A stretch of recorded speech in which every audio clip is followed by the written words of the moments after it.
Dear students, आज का हमारा टॉपिक है, ध्यान से सुनिएगा बेटो, आज का हमारा टॉपिक है शेप्स ऑफ एटॉमिक ऑर्बिटल। क्या है बच्चों आज का हमारा topic? Shapes of atomic orbital. तो आपको सबसे पहले तो ऑर्बिटल के बारे में पता होना चाहिए। आपको पता है ऑर्बिटल वो प्लेस होता है around the nucleus where the probability of finding the electron is maximum. क्या है बेटा? ऑर्बिटल वो प्लेस है around the nucleus where the probability of finding the electron is maximum. चलेगा। अब सबसे पहले जैसे आपको पता है कि आपके पास टोटल कौन कौन सी सबशेल पाई जाती हैं? S, P, D and F. ये आपकी सबशेल होती हैं। अब हम वन बाय वन ऑर्बिटल्स के शेप के बारे में पढ़ेंगे। तो सबसे पहले देखिएगा बेटा, हम पढ़ते हैं शेप ऑफ एस ऑर्बिटल के बारे में। किसके बारे में? शेप ऑफ एस ऑर्बिटल के बारे में। अगर हम एस ऑर्बिटल के शेप की बात करें तो एस ऑर्बिटल से रिलेटेड आपको दो पॉइंट बिल्कुल माइंड में क्लियर होना चाहिए कि एस ऑर्बिटल जो होते हैं, ध्यान से सुनिएगा बेटा, ये नॉन डायरेक्शनल होते हैं। किसी पर्टिकुलर डायरेक्शन में इनके लोब नहीं होते हैं, नॉन डायरेक्शनल होते हैं। और सेकंड इंपॉर्टेंट पॉइंट जो है एस ऑर्बिटल से रिलेटेड बेटा, कि जो शेप होता है एस ऑर्बिटल का वो कैसा होता है? Spherical. The shape of S orbital is spherical. तो देखिएगा जरा, मैं आपको शेप बना के बता रही हूँ कैसे होता है आपका स्फेरिकल। ये देखिएगा, सबसे पहले तो आपको पता है एल की value, that is azimuthal quantum number की वैल्यू एस ऑर्बिटल के लिए कितनी होती है बेटा? 0। तो एम की वैल्यू आपकी होती है -L to +L। तो L 0 है तो एम भी आपका क्या होगा? 0। मीन्स L अगर आपका, ध्यान से सुनिएगा, L की एक वैल्यू है तो M की भी कितनी वैल्यू है? 1। और M की वैल्यू आपकी क्या रिप्रेजेंट करती है? ऑर्बिटल। मीन्स M की वैल्यू जब 0 होती है तो एक ऑर्बिटल बनता है और उस ऑर्बिटल को हम कहते हैं S ऑर्बिटल। तो आपकी S सबशेल के अंदर एक ही ऑर्बिटल होता है, दैट इज S ऑर्बिटल। तो सबशेल कहें चाहे ऑर्बिटल, एक ही ऑर्बिटल है, वो नॉन डायरेक्शनल होता है और शेप कैसा होता है बेटा? स्फेरिकल होता है। तो देखिएगा जरा, मैं आपको S ऑर्बिटल का शेप ये देखिएगा ड्रॉ करके दिखा रही हूँ। ये आपका न्यूक्लियस है जहाँ पर इलेक्ट्रॉन के मिलने की पॉसिबिलिटी आपकी 0 होती है बच्चे। ये डायरेक्शन हो गए, देखिएगा, ये 1 डायरेक्शन, ये आपका 2 और ये आपका 3 डायरेक्शन। ये देखिएगा, तो आप देख रहे हैं कि एस ऑर्बिटल का शेप स्फेरिकल है और ये सारे डायरेक्शन में इक्वली डिस्ट्रीब्यूटेड है आपका। ठीक है कि नहीं? चाहे आप एक्स की बात करें, चाहे वाई की, चाहे जेड की। इसलिए हम कहते हैं कि एस ऑर्बिटल नॉन डायरेक्शनल होता है, कोई पर्टिकुलर डायरेक्शन नहीं बताता है जहाँ पर इलेक्ट्रॉन के मिलने की पॉसिबिलिटी मैक्सिमम है। क्लियर हो गया स्टूडेंट्स? अब देखिएगा, अब हम एक और चीज़ पढ़ने जा रहे हैं इसके बारे में। एक देखिएगा, यहाँ पर मैं बता रही हूँ आपको नोडल सरफेस या नोड्स क्या होती हैं। नोडल सरफेस या जिसको हम कहें नोड्स, क्या होती हैं बेटा? नोड्स, ध्यान से सुनिएगा, द इंटरमीडिएट रीजन, ध्यान से सुनिएगा बेटा, क्या होता है ये? The intermediate region. ध्यान से सुने बेटा, the intermediate region where the probability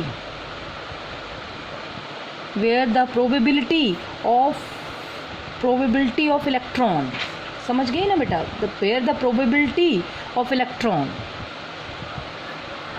of electron is 0 is known as nodal surface और नोड्स। उस प्लेस को हम या तो नोडल सरफेस भी कह सकते हैं और सिंपली नोड भी कह सकते हैं बेटा। क्लियर है कि नहीं? अब आपको नोड्स निकालने का आपका फॉर्मूला होता है बच्चे, क्या होता है? देखिएगा, n-l-1 the number of nodes, या जिनको हम कहते हैं नंबर ऑफ रेडियल नोड्स निकालने का आपका फॉर्मूला होता है n-n-1। ठीक है बेटा? स्फेरिकल नोड्स या जिनको हम रेडियल नोड्स कह सकते हैं। क्या फॉर्मूला है आपके पास? n-l-1। जैसे अगर हम बात कर रहे हैं कौन से ऑर्बिटल की बच्चे? 1s ऑर्बिटल की। तो 1s ऑर्बिटल के लिए अगर हम नोड्स निकालते हैं तो आपका n-l-1, आपको पता है 1s है, तो n की वैल्यू आपके पास कितनी आ गई बच्चे? 1 आ गई। s है तो आपको पता है, ये मैंने l की वैल्यू आपको बताई हुई है 0, 1, 2, 3, s, p, d and f। ये देखिएगा बच्चे, तो आपका s ऑर्बिटल है तो s के लिए वैल्यू क्या होती है? 0 होती है। तो 1 माइनस, हम क्या कहेंगे यहाँ पर? 0 - 1 that is equal to 0। Means आपका 1s ऑर्बिटल में एक भी रेडियल नोड्स या नोडल प्लेन, नोडल सरफेस नहीं पाई जाती है। क्यों नहीं पाई जाती है 1s ऑर्बिटल में? देखिएगा, ये रहा आपका न्यूक्लियस और ये न्यूक्लियस के बाहर आपका, ध्यान से देख लीजिएगा बेटा, ये आपका कौन सा ऑर्बिटल है? 1s। न्यूक्लियस के बाहर कोई भी ऐसा स्पेस नहीं है जहाँ पे इलेक्ट्रॉन के मिलने की पॉसिबिलिटी ना हो। ये आपका बताता है कौन से ऑर्बिटल को बेटा, 1s ऑर्बिटल को, मीन्स जिसमें कोई भी नोड नहीं पाई जाती है, नो नोड। क्लियर हो गया। अगर हम बात करें बच्चों देखिएगा, अगर मैं बात कर रही हूँ 1s ऑर्बिटल के बाद अगर मैं बात करूँ 2s ऑर्बिटल की, तो ध्यान से देखिएगा, जैसे ये मैंने लिखा कौन सा ऑर्बिटल बेटा, ध्यान से देखना, 2s ऑर्बिटल। 2s ऑर्बिटल की अगर हम बात करें तो आपके पास फॉर्मूला होता है n-l-1। तो आपको पता है n की वैल्यू 2 है, l की वैल्यू s के लिए 0 होती है, 2 - 1 that is equal to 1। Means जो आपका 2s ऑर्बिटल होता है उसमें 1 नोड पाई जाती है। कैसे, ये देखिएगा, ये आपका न्यूक्लियस आ गया, ये आपका हमने कौन सा ऑर्बिटल बना दिया बेटा, देखिएगा 1s। न्यूक्लियस के बाहर जस्ट आपका कौन सा ऑर्बिटल पाया जाता है बच्चे, 1s। यहाँ पर कोई भी ऐसी नोड नहीं है जहाँ पर इलेक्ट्रॉन के मिलने की पॉसिबिलिटी 0 है। क्लियर स्टूडेंट्स, समझ में आया कि नहीं। उसके बाद आपका ये मैं कौन सा बनाने जा रही हूँ, 2s। This is 1s and another one is 2s। तो आप देख रहे हो 2s जो मैं बना रही हूँ आपका, ये थोड़ा सा गैप से है, बन रहा है कि नहीं, आपको दिख रहा होगा बेटा, थोड़ा सा शेप बिल्कुल एग्जैक्ट नहीं आ पा रहा है। देखें स्फेरिकल शेप बनाएंगे आप, ये आपका 2s है। क्लियर स्टूडेंट्स, तो देखिएगा, अगर आप देखेंगे कि अगर 2s ऑर्बिटल का आप शेप देखते हैं तो दिख रहा है आपको कि बीच में ये न्यूक्लियस के बाद 1s है, तो कोई यहाँ पर कोई बीच में ऐसा ऐसी सरफेस नहीं है कि जहाँ पर इलेक्ट्रॉन के मिलने की पॉसिबिलिटी 0 हो। लेकिन इस ऑर्बिटल के बाद ये नेक्स्ट ऑर्बिटल जैसे आपका 2s आता है तो बीच में आपको गैप दिख रहा होगा। तो इसका मतलब गैप दिखने का मतलब ये हो गया कि आपका यहाँ पर 1 नोडल प्लेन पाया जाता है। This place is known as क्या, 1 नोड। यहाँ पर एक नोड पाई जाती है जहाँ पर इलेक्ट्रॉन के मिलने की पॉसिबिलिटी क्या होती है, 0। न्यूक्लियस के बाहर इलेक्ट्रॉन यहाँ मिलेगा, उसके बाद ये प्लेस वेकेंट, फिर इलेक्ट्रॉन आपका यहाँ मिलेगा। इसी तरह से आप कौन सा ऑर्बिटल ले सकते हैं बेटा, 3s ऑर्बिटल। ये देखिएगा 3s ऑर्बिटल की अगर हम बात करें तो फॉर्मूला है हमारे पास n-l-1। n की वैल्यू 3, l की वैल्यू आपको पता है इसके लिए 0, 1, तो ये आपके पास 2 हो गई। तो ये आपका अगर न्यूक्लियस रहा, देखिएगा बेटा, ये न्यूक्लियस के बाहर आपका कौन सा बना बच्चे, 1s। क्लियर हो गया। 1s के बाहर आप क्या बनाएंगे बताएं, 2s। ये आपका 1s के बाहर क्या बनेगा बच्चा, देखें ध्यान से, ये 1s के बाहर आपका बनेगा 2s।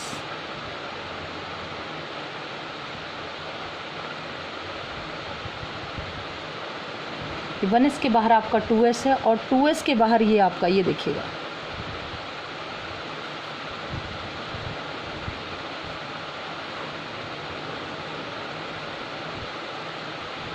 ये 2s के बाहर आपका ये 3s बन गया बच्चों। ये देखिए, ठीक है कि नहीं। तो आप देखेंगे कि 3s के केस में कितनी नोड्स पाई जाती हैं, ये देखिएगा, how many nodes, 2 nodes.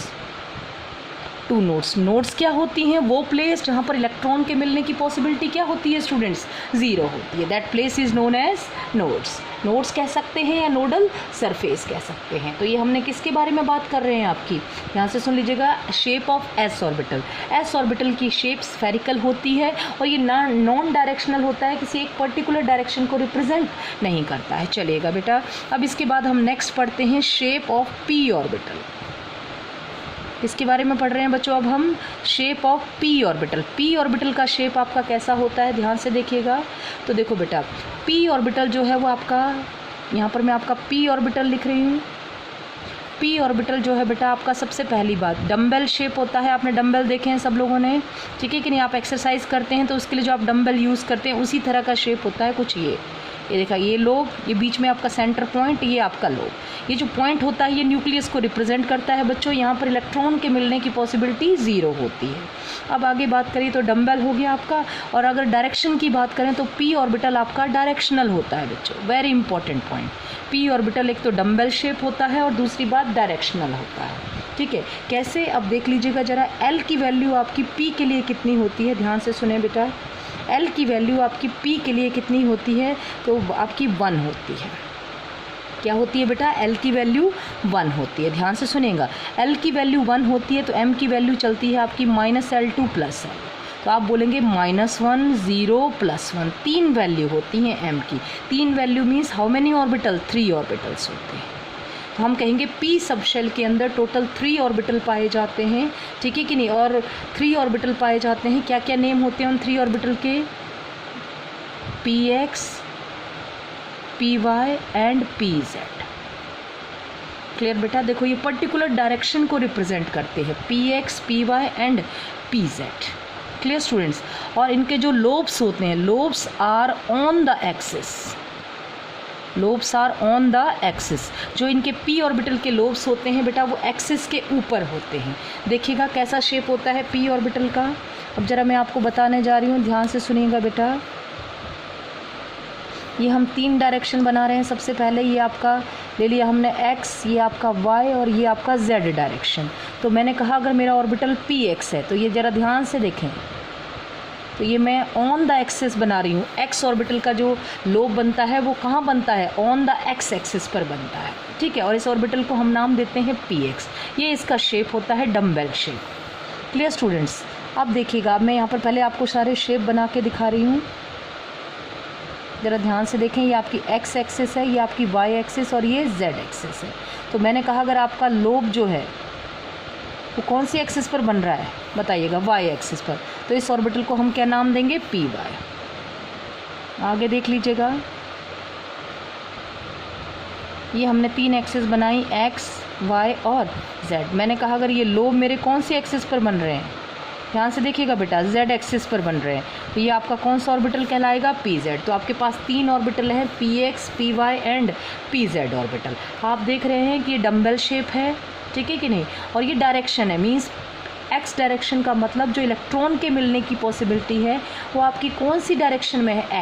X axis के ऊपर, ये वाई एक्सिस और ये यहाँ पर जेड एक्सिस। अब यहीं पर आपको एक चीज़ और बता दूँ बेटा, देखिएगा अपने नोट्स तो पढ़ी हैं, नोट्स या रेडियल नोट्स आपने पढ़ी हैं। अब आपको मैं एक और चीज़ बता रही हूँ जिसको हम कहते हैं एंगुलर नोट्स और नोडल प्लेन। एंगुलर नोड्स और नोडल प्लेन, वो प्लेन जहाँ पर इलेक्ट्रॉन के मिलने की पॉसिबिलिटी ज़ीरो हो उसको हम कहते हैं एंगुलर नोड और नोडल प्लेन। तो एल की वैल्यू जो है बेटा, द वैल्यू ऑफ एल, ठीक है, वो आपकी बताती है एंगुलर नोड्स या जिसको हम कहें नोडल प्लेन। अगर आपको एल की वैल्यू पता हो तो आप बता सकते हैं कि कितने नोडल प्लेन्स हैं। अगर आपको, क्या कह रही हूँ मैं बच्चों, ध्यान से सुन लीजिएगा फिर से, एल की वैल्यू पता हो तो आप बता सकते हैं कितने नोडल प्लेन हैं। तो पी ऑर्बिटल के लिए ध्यान से सुनिएगा बेटा, पी ऑर्बिटल के लिए एल की वैल्यू जो है वो 1 होती है। मीन्स आपका हर एक पी ऑर्बिटल के अंदर एक नोडल प्लेन पाया जाता है। Each p orbital contain 1 nodal plane. How many nodal plane? 1 nodal plane हर एक पी ऑर्बिटल के अंदर। अब कैसे होता है देखिएगा जरा, आप पी ऑर्बिटल का आप शेप देखेंगे तो आपको अच्छे से समझ में आ जाएगा। देखिएगा ये आपकी एक्स डायरेक्शन ही है, ये आपकी एक्स है, ये आपकी जेड है और ये सारी आपकी कौन सी डायरेक्शन है बच्चों? Y direction. ये देखिएगा बेटा, ये आपको मैंने कहा एल की वैल्यू 1 होती है। Means how many nodal plane होते हैं? 1 नोडल प्लेन होता है। चलेगा, अब हम 1 बाय 1 करके देखते हैं कि कितने नोडल प्लेन होते हैं। जैसे मैंने ये कहा, ये आपकी एक्स डायरेक्शन है, ये आपकी वाई है और ये आपकी जेड डायरेक्शन है। तो देखिएगा ये लोब जो है आपकी कौन सी एक्सिस के बीच में प्रेजेंट है? आपको दिख रहा है, देखो ये लोब आपका एक्स जेड प्लेन में भी आ रहा है और एक्स वाई प्लेन में भी आ रहा है। लेकिन अगर आप ध्यान से देखेंगे तो वाई जेड प्लेन में आपका कोई भी लोब नहीं आ रहा है। ये देखिएगा, ये वाई जेड, ऊपर भी देख लीजिएगा बेटा ध्यान से, ये देखो ये आपका वाई जेड प्लेन, यहाँ भी आपका कौन सा है? ये देखो ये Y Z plane. Y Z plane ऐसा है जहाँ पर इलेक्ट्रॉन के मिलने की पॉसिबिलिटी बिल्कुल ज़ीरो है। यहाँ पर आपका ये लोब्स ही नहीं आ रहे हैं। लोब्स कौन सी एक्स जेड प्लेन में आ रहे हैं, एक्स वाई में आ रहे हैं, एक्स वाई में आ रहे हैं, एक्स जेड में आ रहे हैं। लेकिन वाई जेड प्लेन में कोई भी आपका लोब नहीं आ रहा है जो आपका ऑर्बिटल है उसका। मीन्स जब आप पी एक्स ऑर्बिटल की बात करते हैं तो जो आपका नोडल प्लेन होता है, एक ही नोडल प्लेन होता है पी ऑर्बिटल के अंदर। तो जब हम पी एक्स ऑर्बिटल की बात करते हैं तो बच्चों आपका जो नोडल प्लेन होता है पी एक्स ऑर्बिटल के केस में आपका एक नोडल प्लेन होता है और उसको हम कहते हैं वाई जेड नोडल प्लेन। अब अगर हम बात करें पी वाई की, अच्छे से देखिएगा बच्चों, अब हम बात कर रहे हैं पी वाई की, तो देखिएगा ये आपकी डायरेक्शन बता दी मैंने सारी, ठीक है। तो अगर आप ध्यान से देखेंगे तो देखिएगा ये आपका एक्स जेड, ये इधर भी देख लीजिएगा, एक्स जेड जो है आपका एक्स जेड प्लेन में आपके कोई भी लोब नहीं पाया जा रहा है। मीन्स जब आपका पी वाई ऑर्बिटल होता है तो नोडल प्लेन जो होता है बच्चों, वो नोडल प्लेन आपका कौन सा होता है? X Z. कौन सा नोडल प्लेन होता है? एक्स जेड, जहाँ पर इलेक्ट्रॉन के मिलने की पॉसिबिलिटी बिल्कुल ज़ीरो होती है। मैंने पहले ही कहा एल की वैल्यू आपकी नोडल प्लेन बताती है या एंगुलर नोड्स बताती है। तो जितनी एल की वैल्यू होगी जिस ऑर्बिटल के लिए, उतने ही उसमें नोडल प्लेन होंगे या एंगुलर नोड्स होंगे। तो एल की वैल्यू पी के लिए 1 होती है, तो 1 नोडल प्लेन पाया जाता है हर एक पी ऑर्बिटल के अंदर। अगर यहाँ आप ध्यान से देखेंगे बच्चों, तो आपको एक्स वाई जो है, देखो ये एक्स वाई प्लेन जो है, यहाँ भी देख लीजिएगा, ये आपका वाई है और ये एक्स है। एक्स वाई प्लेन में आपको कहीं पर कोई भी इलेक्ट्रॉन की पॉसिबिलिटी नहीं लगेगी। तो जब आप पी जेड ऑर्बिटल की बात कर रहे हैं तो आप बोलेंगे नोडल प्लेन। कौन सा नोडल प्लेन है बच्चों? तब आपका नोडल प्लेन होता है X Y. X Y plane में आपके इलेक्ट्रॉन के मिलने की पॉसिबिलिटी क्या होती है बच्चों? 0। तो ये मैंने आपको बता दिया। पी ऑर्बिटल का शेप, पी ऑर्बिटल डायरेक्शनल होते हैं, इनके लोब्स पाए जाते हैं ऑन द एक्सिस। कहाँ पर पाए जाते हैं बच्चों? ऑन द एक्सिस पाए जाते हैं। और यहाँ पर एक एक नोडल प्लेन पाया जाता है, क्योंकि एल की वैल्यू 1 होती है। एल नोडल प्लेन जहाँ पर इलेक्ट्रॉन के मिलने की पॉसिबिलिटी आपकी 0 होती है। Clear students? तो ये आपका हो गया शेप्स ऑफ पी ऑर्बिटल। चलेगा, अब मैं आपको बता रही हूँ शेप ऑफ डी ऑर्बिटल। चलेगा, अब हमारा नेक्स्ट टॉपिक देख लीजिएगा, that is shape of D orbital. कैसी शेप होती है डी ऑर्बिटल की? चलेगा, सबसे पहले यहाँ पर मैं डी ऑर्बिटल के बारे में बता दूँ। D orbital are also directional. पहली बात, सारे के सारे डी ऑर्बिटल आपके डायरेक्शनल होते हैं, किसी न किसी पर्टिकुलर डायरेक्शन को रिप्रेजेंट करते हैं। दूसरी बात, इनका शेप आपका होता है बच्चों डबल डम्बेल शेप होता है। ठीक है कि नहीं? क्लियर हो गया बच्चों? जो आपका डी ऑर्बिटल होता है, इनका शेप कैसा होता है बेटा? डबल डम्बेल शेप होता है। ज़रा ध्यान से सुन लीजिएगा। चलेगा, अब आगे इसके बारे में और एक्सप्लेन में क्लियर कर दूं कैसे पाए जाते हैं। आपको पता है एल की वैल्यू डी के लिए 2 होती है, तो आपकी एम की वैल्यू कितनी हो जाएंगी? एल आपकी बताती है सब शेल। डी सब शेल के लिए एल की वैल्यू 2 होती है। अगर हम एम की वैल्यू करें तो -L2 + L, that is -2 -1 0 +1 +2 means M की टोटल 5 वैल्यूज़ होती हैं। 5 values means how many orbitals in D sub shell? तो हम कहेंगे 5 orbitals are present in D sub shell. कितने ऑर्बिटल होते हैं बेटा? 5। अब देखिएगा नेम्स ऑफ 5 डी ऑर्बिटल। तो आपके 5 डी ऑर्बिटल हैं, उनके नाम क्या क्या होते हैं देखिएगा ध्यान से। तो देखो बेटा, सबसे पहले मैं 3 डी ऑर्बिटल बता रही हूँ आपको, DXY, DYZ and DZX। 3 orbital आपके ये होते हैं। लोब्स तो आपको बता ही दिया, शेप तो डबल डम्बल होते हैं, लेकिन इन तीनों ऑर्बिटल के लोब्स जो होते हैं वो इन बिटवीन द एक्सिस होते हैं। बच्चे कहाँ पाए जाते हैं? In between the axis. इनके जो लोब्स होते हैं they are in between the axis. और बाकी के जो 2 ऑर्बिटल है आपके DX² Y² और DZ², ये जो 2 ऑर्बिटल है इनके लोब्स होते हैं ऑन द एक्सिस। इनके लोब्स पाए जाते हैं बच्चों ऑन द एक्सिस। और आपका ये जो DX² Y² और DZ² ऑर्बिटल हैं, इनके लोब्स पाए जाते हैं ऑन द एक्सिस। और DXY, DYZ और DXZ, इनके लोब्स आपके कहाँ पाए जाते हैं बेटा? ध्यान से सुनिएगा, इन बिटवीन द एक्सिस। कहाँ पाए जाते हैं इनके लोब्स बेटा? इन बिटवीन द एक्सिस। चलिएगा, आगे देख लीजिएगा।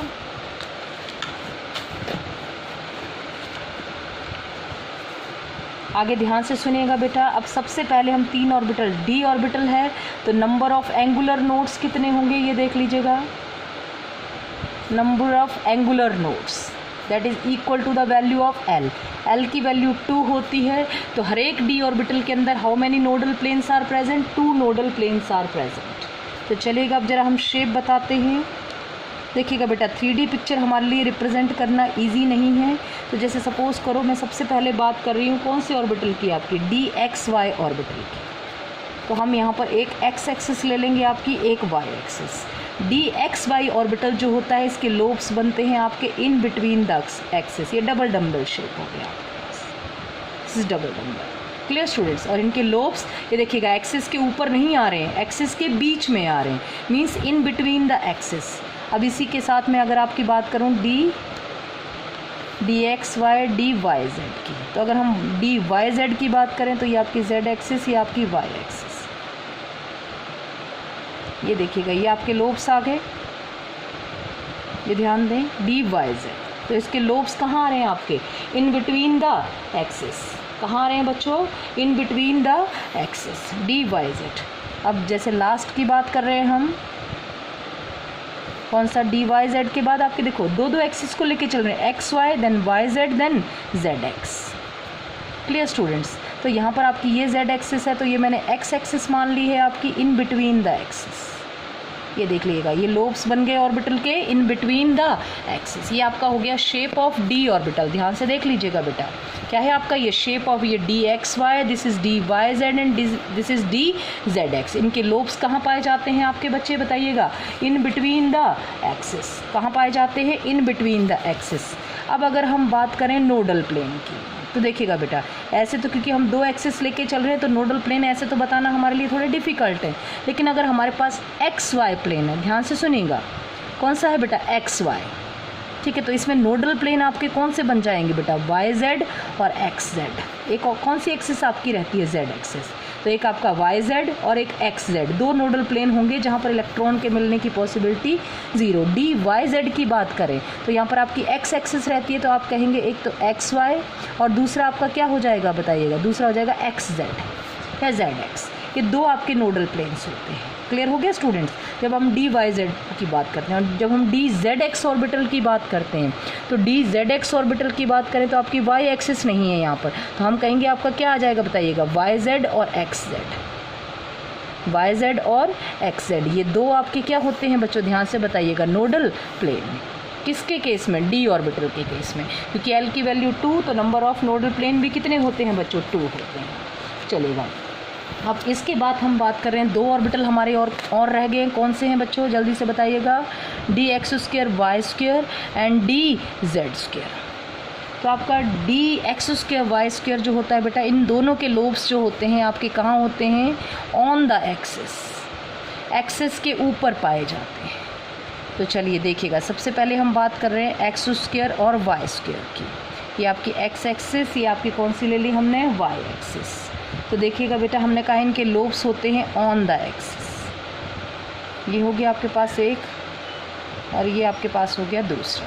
ये ऑन द एक्सिस बन रही है। ये देखो, ये इन बिटवीन द एक्सिस थे आपके, ये आपके बन रहे हैं ऑन द एक्सिस। ये क्लोवर लीफ शेप भी कहते हैं इसको। क्या कहते हैं बेटा? इस शेप को क्या कहते हैं? क्लोवर लीफ शेप भी कहते हैं। क्लियर हो गया? अब देखिएगा, ये आपका कौन सा ऑर्बिटल हो गया? डी एक्स स्क्वायर और वाई स्क्वायर। अब हम बात कर रहे हैं डी जेड स्क्वायर की। इसका शेप बेटा बाकी ऑर्बिटल से थोड़ा सा डिफरेंट होता है, तो यहाँ पर नोट करके लिख लीजिएगा ताकि आपको हमेशा रिमेंबर रहे। D Z square has a donut shape. इसका डोनट शेप होता है बेटा, ध्यान से सुनिएगा, किसका? डी ऑर्बिटल का। इसके अंदर देखिएगा, एक लोब तो आप ऐसे बनाते हैं और दूसरा आपका इस तरह से प्रोबेबिलिटी बताता है इलेक्ट्रॉन के मिलने की। ये देखिएगा, ये आपका शेप रहता है। This is the shape of, ये कौन सी एक्सिस ले ली हमने? Z axis. This orbital is D Z square. Clear हो गया बेटा? इस तरह से शेप होता है, डोनट शेप होता है डी जेड स्क्वायर का। ठीक है कि नहीं? और इसके लोब्स जो होते हैं वो ऑन द एक्सिस हैं। और ये जो आपका देखिएगा, एक लोब तो आपका इस तरह से रहता है, जो दूसरा है वो इस तरह से, ये सर्कुलर, हाफ सर्कुलर रिंग के फॉर्म में होता है। ये प्लेस वो होता है जहाँ पर इलेक्ट्रॉन के मिलने की क्या होती है बेटा? पॉसिबिलिटी होती है। तो ये मैंने आपको बता दिए shape of D orbital. Total कितने डी ऑर्बिटल होते हैं बच्चे आपके पास?